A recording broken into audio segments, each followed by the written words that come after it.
നമസ്കാരം, പ്രവാസി മലയാളി പ്ലസിലേക്ക് സ്വാഗതം. ഒമാനിൽ നിന്ന് മലപ്പുറത്തേക്ക് ലക്ഷങ്ങൾ വിലയുള്ള ലഹരി കടത്തിയ സംഭവം കേന്ദ്ര ഏജൻസികളും അന്വേഷിക്കുന്നു. കേസ് സംബന്ധിച്ച വിവരങ്ങൾ NIA-ക്കും നാഷണൽ ഇൻവെസ്റ്റിഗേഷൻ ഏജൻസിയിലേക്കും NCBക്കും നാർക്കോട്ടിക്സ് കൺട്രോൾ ബ്യൂറോയിലേക്കും പോലീസ് കൈമാറിയിട്ടുണ്ട്. ഇതുമായി ബന്ധപ്പെട്ട ഏജൻസികൾ പ്രാഥമിക അന്വേഷണം ആരംഭിച്ചു. ഒമാൻ വഴി കേരളത്തിൽ MDMA എത്തിക്കുന്നതിൽ ഒമാൻ പൗരന്മാർക്കും ബന്ധമുണ്ടോ എന്നും പോലീസ് അന്വേഷിക്കുന്നുണ്ട്. കഴിഞ്ഞ ദിവസം കൊച്ചിയിൽ MDMA കേസിൽ അറസ്റ്റിലായ നെടിയിരുപ്പ് ചിറയിൽ മുക്കൂട് മുള്ളവൻ മടക്കൽ ആഷിഖിനെ 26 വയസ്സാണ്. ആഷിഖിന് ഉടൻ കസ്റ്റഡിയിൽ ഏജൻസികൾ വാങ്ങും. നല്ല ഇനം ലഹരി ഒമാനിൽ നിന്ന് കിട്ടുമെന്നാണ് പ്രതികളുടെ മൊഴി. കിലോ കണക്കിന് ലഹരി പ്രതികൾ വിദേശത്തുനിന്ന് എത്തിച്ചതായാണ് വിവരം. പിടിയിലായ ആഷിഖ് നാട്ടിലെത്തിയ ശേഷമാണ് ആഷിഖിന്റെ വിലാസത്തിലുള്ള കാർഗോ വീട്ടിലെത്തുന്നത്. ഇതിനകം ആഷിഖ് പിടിയിലാകുകയും ചെയ്തു. ആഷിഖ് ഒമാനിൽ നിന്ന് നാട്ടിലേക്ക് മടങ്ങുന്നതിന് മുൻപ് കാർഗോ അയക്കാൻ ഏർപ്പാട് ചെയ്തതാകുമെന്നാണ് പ്രാഥമിക നിഗമനം. അല്ലെങ്കിൽ മറ്റാർക്കെങ്കിലും ബന്ധമുണ്ടാകാമെന്നാണ് പോലീസ് കരുതുന്നത്. ജനുവരി അവസാനം കൊച്ചിയിൽ 500 ഗ്രാം MDMA പിടിച്ചതുമായി ബന്ധപ്പെട്ട 5 കേസുകളാണ് രജിസ്റ്റർ ചെയ്തിരുന്നത്. 11 പേർ അറസ്റ്റിലാവുകയും ചെയ്തിരുന്നു. ആഷിഖാണ് മുഖ്യപ്രതി. ആ കേസിലെ അന്വേഷണത്തിലാണ് ഏറ്റവും ഒടുവിൽ ഇത് എത്തിക്കുന്നത് പ്രധാനമായും ഒമാനിൽ നിന്നാണെന്ന വിവരം പുറത്തുവരുന്നത്. ഒമാൻ ലഹരിക്കടത്തിന്റെ ഒരു ഹബ്ബായി മാറിയിരിക്കുന്നു എന്നാണ് പോലീസിന് ലഭിച്ചിരിക്കുന്ന വിവരം. പ്രതികൾ ലഹരി കടത്തിയ രീതി അടക്കമുള്ള വിശദാംശങ്ങളെല്ലാം തന്നെ പോലീസ് കേന്ദ്ര ഏജൻസികൾക്ക് കൈമാറിയിട്ടുണ്ട്. NCB ഇക്കാര്യത്തിൽ ഒരു പ്രാഥമിക അന്വേഷണവും തുടങ്ങിയിട്ടുണ്ട്. പ്രതികളെ ചോദ്യം ചെയ്യുന്ന ഘട്ടത്തിൽ NCB ഉദ്യോഗസ്ഥരുടെ സാന്നിധ്യവും ഉണ്ടായിരുന്നു. ആഷിഖ് മുൻപ് എത്ര തവണ ലഹരി എത്തിച്ചിട്ടുണ്ട് തുടങ്ങിയ കാര്യങ്ങളും അന്വേഷിക്കും. മട്ടാഞ്ചേരി പോലീസ് ജനുവരിയിൽ നടത്തിയ ലഹരി പരിശോധനയിൽ ഹോട്ടലിൽ നിന്ന് ലഹരി വസ്തുക്കൾക്കൊപ്പം ഒമാൻ കറൻസിയും കണ്ടെടുത്തിരുന്നു. ഇതെല്ലാം ഉൾപ്പെടുത്തി വിശദമായി അന്വേഷിക്കുമെന്ന് പോലീസ് അറിയിച്ചു. എയർ കാർഗോയും ഡോർ ടു ഡോർ സർവീസും ഉപയോഗപ്പെടുത്തി ലക്ഷങ്ങളുടെ ലഹരി കടത്ത് പിടികൂടുന്നത് സംസ്ഥാനത്ത് തന്നെ അത്യപൂർവമാണ്. ജില്ലയിൽ ഏറ്റവും കൂടുതൽ MDMA പിടികൂടിയ കേസാണ് ഇത്. 2 വർഷം മുമ്പ് വേങ്ങര സ്റ്റേഷൻ പരിധിയിൽ നിന്ന് 800ഓളം ഗ്രാം MDMA പിടികൂടിയതാണ് മുൻപ് കൂടുതൽ പിടികൂടിയ കേസ്. മട്ടാഞ്ചേരി പോലീസ് പിടികൂടിയ ലഹരി കേസുകളുടെ ഉറവിടം സംബന്ധിച്ച് നടത്തിയ വിശദമായ അന്വേഷണത്തിലാണ് ആഷിഖിനെ കുറിച്ച് വിവരം ലഭിക്കുന്നത്. ഒമാനിൽ 5 വർഷമായി സൂപ്പർ മാർക്കറ്റ് ലീസിന് എടുത്തു നടത്തുകയായിരുന്നു ആഷിഖ്.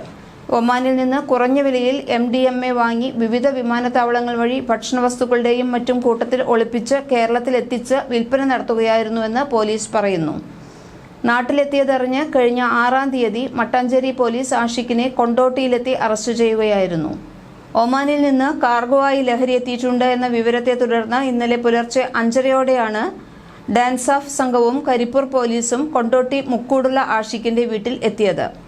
കഴിഞ്ഞ ദിവസമാണ് കൊച്ചിയിലെ ലഹരിമരുന്നുമായി ബന്ധപ്പെട്ട കേസിൽ അറസ്റ്റിലായ ആഷിഖിന്റെ വീട്ടിൽ നിന്ന് 1.665 കിലോഗ്രാം MDMA ഡാൻസ് ഓഫും കരിപ്പൂർ പോലീസും ചേർന്ന് പിടികൂടിയത്.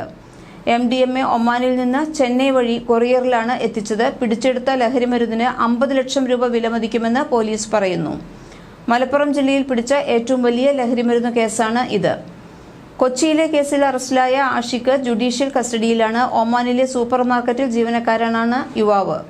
ആഷിഖിന്റെ പേരിൽ ഒമാനിൽ നിന്നയച്ച കൊറിയർ കൈപ്പറ്റാത്തതിനെ തുടർന്ന് ഏജൻസി കഴിഞ്ഞ ദിവസം വീട്ടിലെത്തിക്കുകയായിരുന്നു.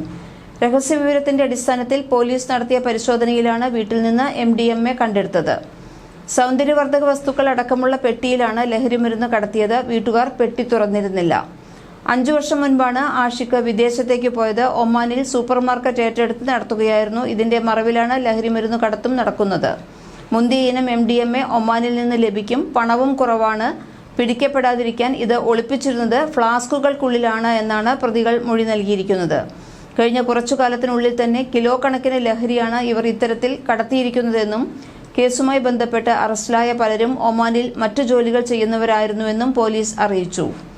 വീട്ടിൽ നിന്ന് പിടികൂടിയ MDMA ആഷിഖിന്റെ പേരിൽ തന്നെയാണ് അയച്ചത്. ചെന്നൈ വിമാനത്താവളത്തിൽ നിന്ന് സാധനം വാങ്ങാതിരുന്നതിനാൽ കാർഗോ ഏജൻസി വീട്ടിൽ എത്തിക്കുകയായിരുന്നു. അന്വേഷണത്തിന്റെ ഭാഗമായി വീട്ടുകാരുടെ ഫോൺ കോളുകൾ അടക്കം പരിശോധിക്കുമെന്ന് ജില്ലാ പോലീസ് മേധാവി R. വിശ്വനാഥൻ പറഞ്ഞു. കഴിഞ്ഞ ഫെബ്രുവരി 23-നാണ് ലഹരിമരുന്ന് ഒമാനിൽ നിന്ന് അയച്ചത്. 20-ന് ആഷിഖ് നാട്ടിലെത്തി. അതുകൊണ്ട് തന്നെ ലഹരിമരുന്ന് കടത്തിൽ ഒമാനിൽ ഇയാൾക്ക് മറ്റുള്ളവരുടെ സഹായം ലഭിച്ചിട്ടുണ്ട് എന്ന് തീർച്ചയായി. യുവാവിനെ കസ്റ്റഡിയിൽ വാങ്ങി ചോദ്യം ചെയ്യുമ്പോഴേ കൂടുതൽ വിവരങ്ങൾ ലഭിക്കുകയുള്ളൂ. ഇതിനുള്ള ശ്രമങ്ങളാണ് പോലീസ് തുടങ്ങിയിട്ടുള്ളത്. മലയാളികളും ഇതര സംസ്ഥാനക്കാരും ലഹരിക്കടത്തിൽ ഉൾപ്പെടുന്നുണ്ട്. മട്ടാഞ്ചേരിയിൽ 298 ഗ്രാം MDMA ആദ്യഘട്ടത്തിൽ പിടിച്ചതോടുകൂടിയാണ് ഇതിന്റെ വലിയ ശൃംഖല ബോധ്യമാകുന്നത്. അന്ന് റഫീഖ്, ഐഷ തുടങ്ങിയ 2 പേരാണ് പിടിയിലായത്. തുടർന്ന് മാഗി, ആഷ്ന തുടങ്ങിയ പ്രതികളെയും ഈ കേസിൽ അറസ്റ്റ് ചെയ്തിരുന്നു. കഴിഞ്ഞ ദിവസം കൊച്ചിയിൽ രാത്രി സമയം ഒരു സാമ്പിളിംഗ് റെയ്ഡ് എന്ന നിലയിൽ നടത്തിയ പരിശോധനയിലാണ് നിരവധി പേർ പിടിയിലായത്. ഏകദേശം 77 NDPS കേസുകളാണ് ആ ഒരൊറ്റ രാത്രിയിൽ തന്നെ രജിസ്റ്റർ ചെയ്തത്. പ്രവാസി മലയാളി പ്ലസ്.